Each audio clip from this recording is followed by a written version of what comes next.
Bismillahirrahmanirrahim. Assalamualaikum warahmatullahi wabarakatuh, teman-teman. Salah satu hal yang paling penting dalam hidup kita yaitu yakin kepada Allah. Sebagaimana waktu Nabi Ibrahim alaihissalam dalam kebenaran, tapi malah harus masuk ke dalam kobaran api karena menentang kezaliman. Beliau tahu nggak kalau api itu panas? Tahu. Yakin api itu panas? Yakin.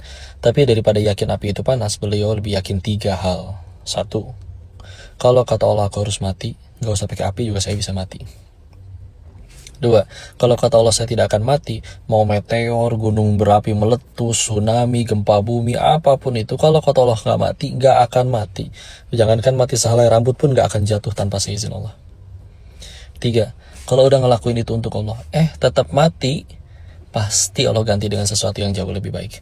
Beliau lebih yakin tentang 3 hal itu daripada yakin api itu panas. Dengan yakin ini, Masya Allah teman-teman, bikin kita jadi nggak berani nyolong karena tahu rezeki dijamin, nggak berani bohong, nggak berani dusta. Akhirnya dengan kayak gitu dia jadi punya akhlak bagus, mulia, bisa dipercaya. Orang akhirnya senang urusan sama dia, bisnis sama dia, karena sepeser pun nggak berani ngambil. Hidup juga jadi tenang karena tahu rezeki itu pasti datang kepadanya, mau siapapun ngalangin pasti nyampe.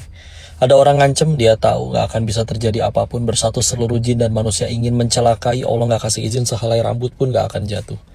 Tapi gara-gara itu dijahatin, dia mati betulan. Gak akan sia-sia. Karena yang penting dia di jalan kebenaran, di jalan yang Allah suka. Pasti jadi penggugur dosa. Kalau nggak jadi penggugur dosa, pasti jadi peninggi derajat. Dan kalaupun wafat di jalan Allah, syahid, husnul khotimah, nyampe surganya Allah. Itu yang paling dia idam-idamkan. Jadi hidupnya tenang, sempurna, paripurna, damai. Dan efek sampingnya, orang yang udah kayak gitu pasti punya kualitas diri yang bagus. Akhirnya orang pengen bisnis sama dia, senang urusan sama dia, ngasih kepercayaan ke dia. Efek sampingnya dia jadi punya dunia. Jadi satu orang sibuk ngurusin gimana caranya di kerjaan, bisnis datang ke dia, kerjaan datang ke dia. Ditambah lagi kalau dia punya skill, Masya Allah. Ya begitulah, kita dekat sama yang punya toko roti aja kenyang makan roti, apalagi dekat sama yang punya dunia. Bismillah, yuk share pengalaman apa yang kalian rasain sampai nimbulin keyakinan ke Allah bahwa kalau Allah sudah menjamin, kita nggak akan dapat kerugian sama sekali. Share, ada cerita apa nggak dari kalian? Kalau komentar ya.